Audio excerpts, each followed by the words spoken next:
Hello, 7টা factor. প্রথম হচ্ছে skill. Skill মানে যেটা আমি নাম্বার পাচ্ছি বা আমি যে কাজটা জানি, ঠিক আছে। নেক্সট হচ্ছে অ্যাপটিটিউডস। অ্যাপটিটিউডস মানে হচ্ছে গিয়ে কিছু স্বাভাবিক প্রতিক্রিয়া, স্বাভাবিক, যেটা আমি, কিছু জন দেখবেন খুব ভালো হাতের কাজ জানে, কেউ সুন্দর এঁকে দিল, কেউ সুন্দর একটা কাঠের সুন্দর বাক্স তৈরি করে দিল, সেই যে স্কিলগুলো, কেউ খুব ভালো ড্রাইভিং করে, এগুলো কিন্তু নিজেদের ভেতর থেকে আসে, এগুলোকে কেউ শেখাতে হয় না। কারণ দুটো ছেলেকে আপনি ড্রাইভিং শেখাচ্ছেন, একটা ছেলে দেখবেন খুব তাড়াতাড়ি ড্রাইভিং করতে শিখে গেল, একটা ছেলে অত দেরি হচ্ছে। তো এই যে ব্যাপারগুলো, এটা কিন্তু ভেতরের স্কিল। তো এই অ্যাপটিটিউড ডিপেন্ড করে। ইন্টারেস্ট, ইন্টারেস্ট আর পার্সোনালিটি, এই দুটো নিয়ে আরেকটা স্লাইড আছে আমার, আমি বলছি। তো ইন্টারেস্ট এবং পার্সোনালিটি এই দুটো খুব ইম্পর্ট্যান্ট, যে একটা ছেলে কী ধরনের কেরিয়ার চুজ করা উচিত এবং কোন দিকে এগোনো উচিত। এছাড়া অবশ্যই অ্যাক্সেস টু ইনফরমেশন, মানে আমি কোন জায়গায় আছি। গ্রামাঞ্চলের ছেলেরা অতটা জানে না, অতটা অ্যাডভার্টাইজমেন্ট পায় না বা অতটা কোর্স করতে পারে না, কিন্তু শহরে, কলকাতায় বা অন্যান্য শহরে বিভিন্ন রকম কোর্স আছে, বিভিন্ন রকম ইনস্টিটিউট আছে যারা কেরিয়ার ওয়াইজ গাইড করে যে তুমি কিভাবে তাড়াতাড়ি একটা জবে যেতে পারো। সেরকম institute after graduation, after 12th, ওই রকম ইনস্টিটিউটে বিভিন্ন রকম কোর্স করে যেতে পারে, ঠিক আছে। আর নেক্সট, আগে বললাম যে আমি কোন জায়গায় বিলং করি। আমি যদি এখানকার বালিগাই স্টুডেন্ট, তাহলে আমার আশেপাশে কি ধরনের জব আছে। আমাদের এগরায় অনেক হসপিটাল আছে, আমাদের দীঘায় একটা বড় ট্রান্সপোর্ট একটা হাব আছে ট্যুরিজমের, আমাদের আশেপাশে চাষাবাদ আছে অনেক রকম। তো আমাদেরকে এইভাবেই চুজ করতে হবে যে আমি যে জায়গায় বিলং করি সেই জায়গায় কি ধরনের জব পাওয়া যেতে পারে, তার উপর ভিত্তি করে কিন্তু আমাকে আমার ভবিষ্যৎটা তৈরি করা উচিত। নেক্সট, এবার যেটা আমি বলতে চাইছিলাম যে ইন্টারেস্ট একটা মানুষের, নেক্সট, একটা মানুষ ইন্টারেস্ট কীরকম হয়। ইন্টারেস্ট 6 রকম হয়। রিয়েলিস্টিক, রিয়েলিস্টিক আমি খুব বেশি সময় নেব না, খুব তাড়াতাড়ি শর্টে করছি। রিয়েলিস্টিক মানে যারা ডুয়ার্স, মানে যারা হাতে কাজ করতে ভালোবাসে। ইনভেস্টিগেটিভ মানে যারা থিঙ্কার, যে একটা জিনিস কেন হলো, 10 রকম কোশ্চেন, কীভাবে হলো, এটা যদি ওভাবে হতো তাহলে কীভাবে হতো। তো অনেকে থাকেন যারা থিঙ্কার, সেটাকে ইনভেস্টিগেটিভ বলে। Next, artistic. আর্টিস্টিক মানে যারা সব কিছুতেই একটা সুন্দর একটা সাজানো ব্যাপার দেখতে পারেন, একটা কালার্স দেখতে পান খুব। এটা শুধু যারা আর্ট করে তা নয়, যারা আঁকে তা নয়, অনেকে হয়তো আঁকে না হাতে, কিন্তু তাদের মধ্যে একটা আর্টিস্টিক ব্যাপার আছে। যারা মিউজিক, ডান্স সবের সাথে জড়িত, তারাও আর্টিস্টিক। সোশ্যাল বা হেল্পার্স, যারা অন্যকে নিয়ে চলতে ভালোবাসে, যারা অবশ্যই অনেকে আমাদের প্রাক্তনী পলিটিশিয়ানস হয়েছেন, যারা সোশ্যাল ওয়ার্ক করেন প্লাস পলিটিক্সে কাজ করেন প্লাস বিভিন্ন সমাজের কাজে যুক্ত।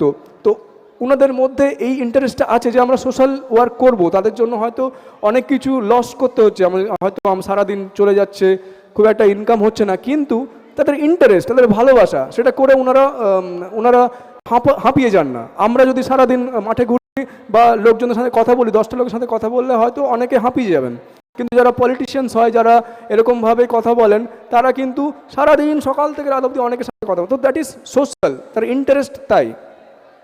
এন্টারপ্রাইজিং, এন্টারপ্রাইজিং মানে যারা বিজনেসম্যান হন, কর্পোরেটের লিডার হন, তারা কি একটা টার্গেট, একটা গোল নিজেরা সেট করে সবাইকে নিয়ে চলেন।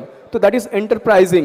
এটা শুধু কর্পোরেট বলে নয়, ইভেন গ্রামেও ছোটোখাটো ব্যবসা করছে। আজকেই আমার একটা বন্ধুর সাথে দেখা হলো, মধু, যে এখন খুব বড় বিজনেস করেছে, তার বাবার বিজনেসটাকে এগিয়ে চলেছে।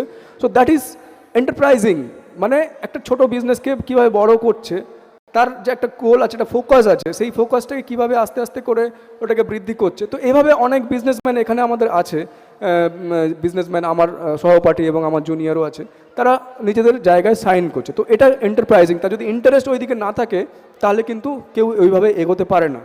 Next, conventional. কনভেনশনাল মানে কি, যারা অর্গানাইজ করে থাকতে পারে, যারা ক্লারিক্যাল জব করতে ভালোবাসে, একটা প্রসেস ফলো করতে ভালোবাসে। তো এই প্রসেস ফলো করে যারা এগিয়ে যেতে ভালোবাসে, যে একটা জিনিস এখান থেকে ওইখানে যেতে হবে, এইভাবেই যায়, তারা কিন্তু কখনো ওই দিক দিয়ে যাওয়ার চেষ্টা করবে না বা ওই দিক দিয়ে যাওয়ার চেষ্টা করবে না। সেটা কনভেনশনাল মেথড, ওটা ফলো করতে চেষ্টা করে, ঠিক আছে। তো এই ধরনের যে ইন্টারেস্ট আমি বললাম 6 রকম, রাইজ্যাক থিওরি বলে, এই 6 রকম সবার মধ্যে মিক্স থাকে। কেউ রিয়েলিস্টিক হয় একটু বেশি, কেউ ওভার ইনভেস্টিগেটিভ হয়।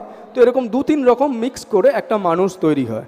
তো আমাদেরকে এটা আইডেন্টিফাই করতে হবে, তার অনেক মেথডস আছে। কারোর যদি এই ব্যাপারে কিছু বিশদ জানার থাকে আমার সাথে যোগাযোগ করবেন। নেক্সট স্লাইড যাব। নেক্সট স্লাইড হচ্ছে পার্সোনালিটি টাইপ, মানে এই যে ইন্টারেস্ট একটা হলো, আর পার্সোনালিটি, আমি as a person, as a human, as a মানুষ, আমি একটা মানুষ হিসেবে আমি কি ধরনের মানুষ, সেটা 5 রকমের হয়। 5 রকমের কি কি? ওসিয়ান বলে ওপেননেস। ওপেননেস মানে আমি কতটা খোলামেলা, আমি সবার সাথে কতটা শেয়ার করি। যে অনেকে থাকে যে আমি শেয়ার করতে চাই না, না না না ঠিক আছে আমি ভালো আছি। আবার অনেকে আরে কেমন আছি, এই তো করলাম, আমি তো ওখানে গেলাম, আমি তো সেখানে গেলাম। তো এই যে ওপেননেস, এটা কারোর বেশি হয়, কারোর কম হয়। নেক্সট হচ্ছে কনসিয়াসনেস, যে কোনো কিছু সব কিছু দেখে চিনতে বিবেচনা করে যে কাজ করেন। কেউ বেশি বিবেচনা করে কাজ করেন, কেউ কম বিবেচনা করে কাজ করেন। এটা হচ্ছে কনসিয়াসনেস। এক্সট্রোভার্সন। এক্সট্রোভার্সন মানে কি? যারা নিজের মধ্যে সব কিছু, এক্সট্রোভার্ট মানে সব কিছু হ্যালো হায় সবার সাথে মেলামেশা করে, যারা সোশ্যাল হয়। আর ইন্ট্রোভার্ট মানে কি? যারা খুব বেশি মেলামেশা করে না। তো ওপেননেস আর এক্সট্রোভার্টের ডিফারেন্স কি? এক্সট্রোভার্ট মানে বক্তা, মানে খুব বকে। আর ওপেননেস মানে হচ্ছে ওপেন মাইন্ডে ভাবে, ব্যাপারটা দেখে। ওরা বক্তা কম, কিন্তু খোলামেলাভাবে ব্যাপারটা বিবেচনা করে।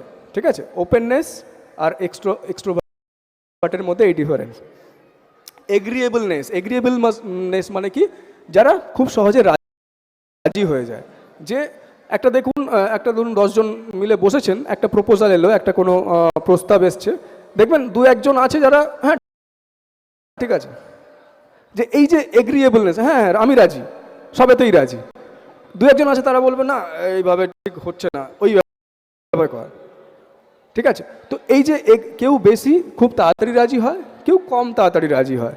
এটাও মানুষের মধ্যে ডিফারেন্ট থাকে। আর যে বেশি তাড়াতাড়ি রাজি হয়, সে খুব তাড়াতাড়ি এগ্রি হয়ে গেলাম, তাকে যদি আমি বলি তুই ল পড়তে যা, তুই উকিল হ, কিন্তু উকিল হতে পারবে না সে। কেন সে তো সব কিছু তো রাজি। তাহলে সে নতুনভাবে লজিক তৈরি করবে কি করে? উকিলের কাজ কি? একজন উকিল যা বলবে তার উল্টো তাকে কাউন্টার করতে হবে। তো সেইভাবে আমার যে স্কিল বা আমার যে পার্সোনালিটি, আমি কেমন মানুষ, সেই অনুযায়ী কিন্তু আমার স্টাডিজ, আমি কি পড়বো সেটা আমার ভেবে নেওয়া উচিত। ঠিক আছে? তো যারা খুব সহজে এগ্রি হয়ে যায়, রাজি হয়ে যায়, তাদেরকে ওকালতি এই পেশাটা কেউ আমি রিকমেন্ড করব না। এভাবেই আমাদেরকে বুঝতে হবে যে আমি কেমন ধরনের মানুষ। নেক্সট হচ্ছে নিউরোটিসিজম, মানে যারা খুব তাড়াতাড়ি রেগে যায় বা খুব তাড়াতাড়ি অভিব্যক্ত করে নিজেদের ইমোশনটাকে, কেঁদে ফেলে, রেগে যাচ্ছে। হ্যাঁ, তো এটা কেউ খুব সহজে হয়, কেউ আবার খুব টাফ হয়। তো যারা টাফ হয় তারা ডিফেন্স বলতে পারি, খুব তাড়াতাড়ি ডিফেন্সে যাচ্ছে।